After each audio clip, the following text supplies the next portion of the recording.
وہ جس کو کہتے ہیں نا چھوٹے منہ بڑی بات، یہ کہلوا دی اللہ تعالیٰ نے. اللہ تعالیٰ ہم آپ سے اس وقت مدد مانگ رہے ہیں جب ہم اپنی پوری کوشش کر چکے ہیں. یہ بات کہی جا رہی ہے. ہم تیری ہی عبادت کرتے ہیں اور تیری عبادت کرنے میں بڑی کوشش کرتے ہیں، اور جب اپنی کوشش کی حد تک پہنچ جاتے ہیں اور پھر اس بات کا احساس ہوتا ہے کہ اس سے آگے ہم خود کر نہیں سک رہے، تب ہم آپ کی مدد مانگتے ہیں. یہ کیا نستعین. اب آپ اس چیز کو کمپیئر کریں، اس کا تقابل کریں. ہمارا جو رویہ ہے اسلام میں آج ہماری قوم کا، اللہ تعالیٰ سے مدد مانگنے کا جو رویہ ہے، جو آپ عام طور پہ دیکھتے ہو اپنے اندر، اپنے دوست احباب کے اندر، فیملیز کے اندر، کلچر کے اندر، کیا دیکھتے ہو؟ بس جی اللہ کی مدد آ ہی نہیں رہی، کیا کر سکتے ہیں؟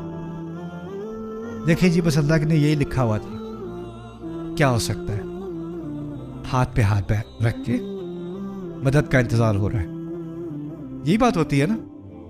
وہ پرانا قصہ ہے، کرسچنز بہت یوز کرتے ہیں لیکن بات صحیح ہے. وہ کہتے ہیں ایک سیلاب آ رہا تھا تو سب شہر سے نکل رہے تھے کیونکہ اعلان آ گیا تھا کہ سیلاب آ رہا ہے. ایک صاحب نے کہا نہیں، میرا رب میرے لیے کافی ہے، تم لوگ جاؤ، میں اپنے رب سے مدد مانگوں گا. سارے نکل گئے، ایک بندہ رہ گیا گاؤں میں. سیلاب آ رہا ہے، پانی بڑھتا چلا گیا. تو ایک بندہ کشتی سے گزر رہا تھا، اس کے چھوٹی سی اس نے کشتی خود ہی پٹھوں سے بنائی اس نے، اور بنا کے کہتا ہے بھائی آ جاؤ میرے پاس ایک اور کی جگہ ہے. نہیں میرا رب مجھے میری مدد کرے گا، مجھے تمہاری کوئی ضرورت نہیں.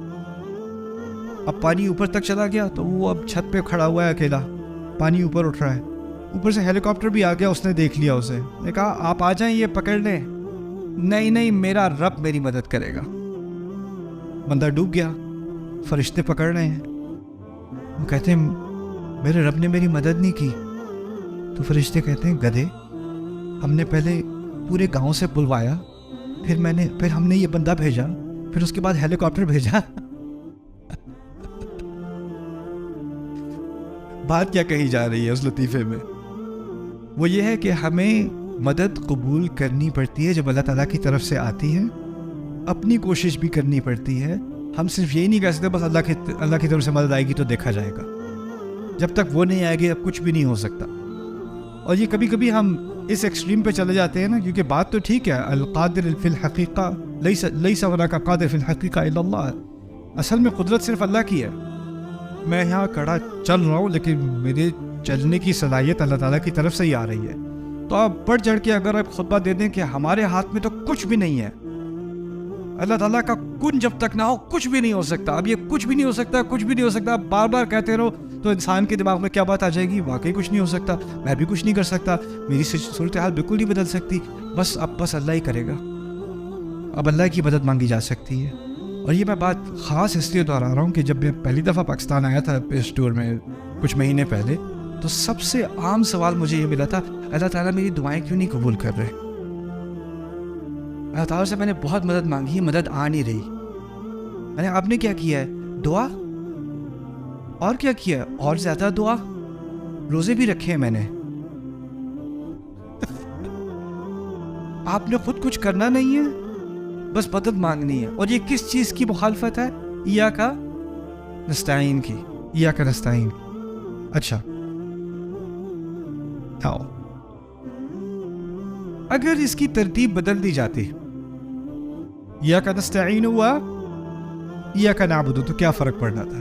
تھوڑا سوچتے ہیں اس بارے میں.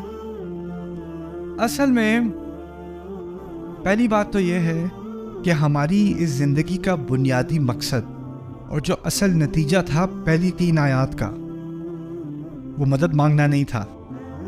اس کا نتیجہ پہلا کیا تھا؟ مجھے اس رشتے کی جو مطالبے ہیں نا وہ پورے کرنے ہیں. تو اس رشتے کی بنیاد کیا ہے؟ استعانہ نہیں ہے، مدد مانگنا نہیں ہے. اس رشتے کی بنیاد کیا ہے؟ عبادت. اور یہی ایک بنیادی فرق ہے ہمارے مذہب میں اور باقی تمام مذاہب میں. یہ بات بھی سمجھ لینا. باقی تمام مذاہب میں اصل بنیاد ہے خدا میری مدد کرے گا. یہ سارے خدا میری مدد کریں گے.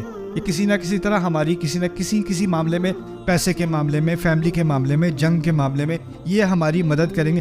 ہم یہ فلانے چڑھاوے چڑھائیں گے، ہماری مدد ہوگی. ہم یہ باتیں کریں گے, یہ پوجا کریں گے, ہماری مدد ہوگی. مدد مدد مدد مدد اور مدد. اصل مقصد مذہب کا, باقی تمام مذاہب کا کیا ہے کہ کہیں نہ کہیں سے آسمانی مدد آئے گی. یہ اصل مقصد ہے.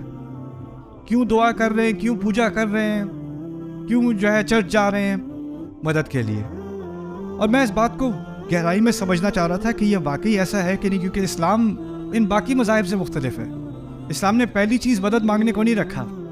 اسلام نے پہلی چیز کیا رکھی ہے؟ عبادت. ایاک نعبد پہلے ہے.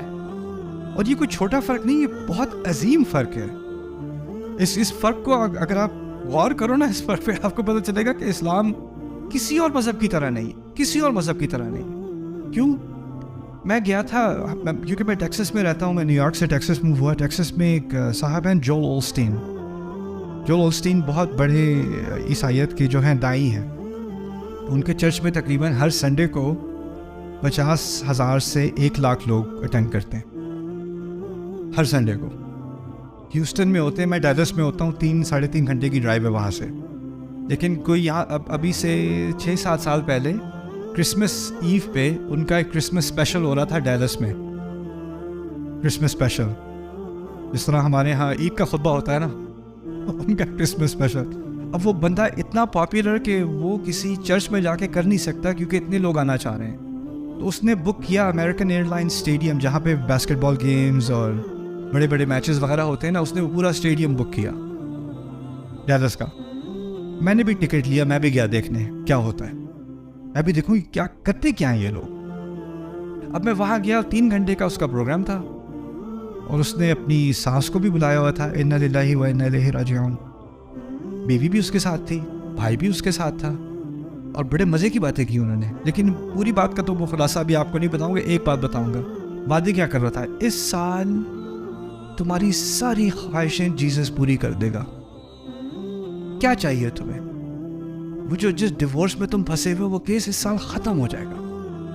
وہ جو تمہیں جاب نہیں مل رہی نا, جو پروموشن نہیں مل رہی, وہ اس سال تمہیں مل جائے گی. وہ ایک ایک چیز کو لسٹ کر کے نا, اس سال جیسس نے فیصلہ کیا ہے کہ تمہاری یہ خواہشیں پوری ہو جائیں گی. اور ہزاروں لوگ بیٹھے, میں اوپر بلیچ سب سے چیپ ٹکٹ دیا تھا میرے, وہ اوپر کونے میں. میرے ارد گرد جو سارے بیٹھے نا وہ کہہ رہے ہیں یس سر, یپ یس. وہ کیا سیل کر رہا ہے ان لوگوں کو کہ تمہاری ساری دعائیں کیا ہوں گی, پوری ہو جائیں گی, ساری خواہشیں ساری دعائیں قبول ہو جائیں گی. ایک دفعہ اس نے 3 گھنٹے میں ایک دفعہ اس بات کا ذکر نہیں کیا کہ ہماری زندگی کا مقصد کیا ہے, اس خدا کی, جس خدا کو ہم مانتے ہیں اس کی عبادت. نا نا نا نا نا, وہ تو ٹھیک ہے, بس خدا سے مانگو مانگو اور مانگو, اور وہ دے گا اور وہ دے گا اور وہ دے گا. اب ٹھیک ہے, اللہ تعالیٰ سے مانگنا ہمارے دین میں, اللہ تعالیٰ سے دعا کرنا, اللہ تعالیٰ سے مطالبہ کرنا ہمارے دین کا حصہ ہے کہ نہیں؟ ہاں, لیکن وہ ایاک نستعین کے تحت ہے یا ایاک نعبد کے تحت ہے؟ ایاک نعبد کے تحت ہے, یعنی آپ پہلے اپنا کام کرو.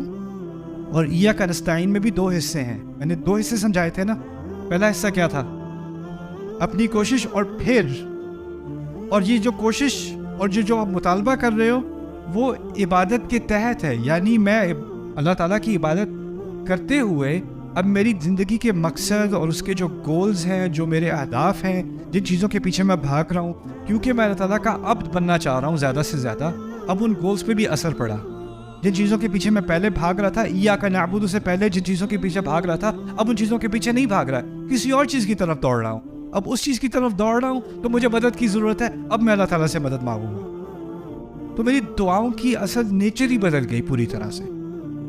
اور اب ہم اس موڑ پر آ گئے ہیں مسلمان, قرآن سے اتنے دور کہ اب ہم نے اپنا اللہ تعالیٰ سے جو رشتہ بنایا ہوا ہے نا اس وقت اکثریت نے ہماری, اس میں, اور جو عیسائی نے جیزس کے ساتھ رشتہ بنایا ہوا ہے, جو ہندو نے اپنے مندر میں رشتہ بنایا ہوا ہے اپنے خداؤں سے, اس میں تقریباً کوئی فرق نہیں رہا.